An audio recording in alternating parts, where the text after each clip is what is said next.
পাখির অভয় আশ্রম গড়ে উঠেছে পাবনার ঈশ্বরদীর আলহাজ টেক্সটাইল মিলস প্রাঙ্গণে। বিশাল এলাকাটির প্রায় 2 শতাধিক গাছে বাসা বেঁধেছে নানা প্রজাতির পাখি। রাতুল ইসলাম সুমনের ক্যামেরায় সেই পাখিদের গল্প শোনাচ্ছেন উৎপল মির্জা। গাছে গাছে ঝুলছে নানা প্রজাতির হাজারো পাখি।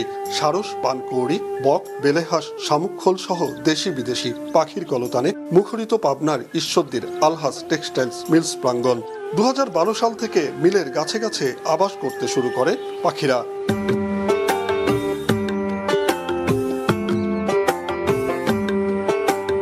প্রতি বছর মার্চ এপ্রিলের দিকে আসতে শুরু করে একক কিংবা ঝাঁকে ঝাঁকে পাখির দল।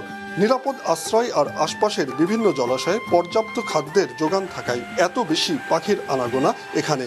বাসা বাঁধে গাছের মগ ডালে, সেখানেই ডিম পাড়ে, বাচ্চা ফোটায়, আর শীত শুরু হলেই চলে যায়।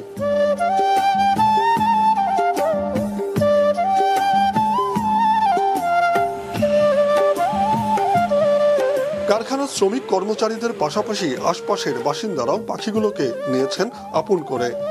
পাখি প্রত্যেক বছরেই প্রায় 6 মাস 7 মাস করে এখানে বিচরণ করে। যখন শীতের শুরু হয় তখন পাখি চলে যায়। ভালোবাসি এবং রক্ষণাবেক্ষণের ক্ষেত্রে আমরা সর্বদা সচেষ্ট থাকি। এই পাখিগুলো আজ দীর্ঘদিন যাবৎ বসবাস করছে, 12-14 বছরের উপরে হবে।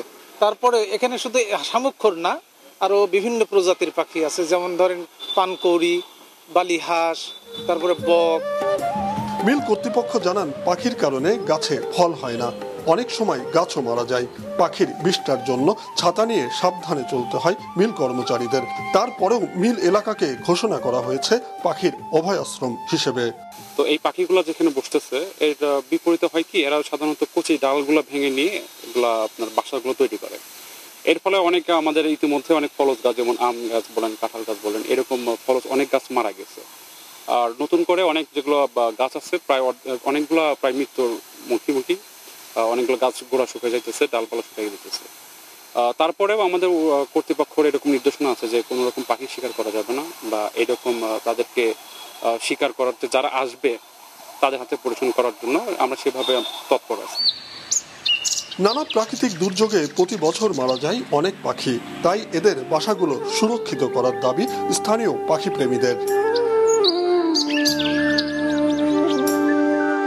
উৎপল মির্জা, মাছরাঙা সংবাদ, পাবনা।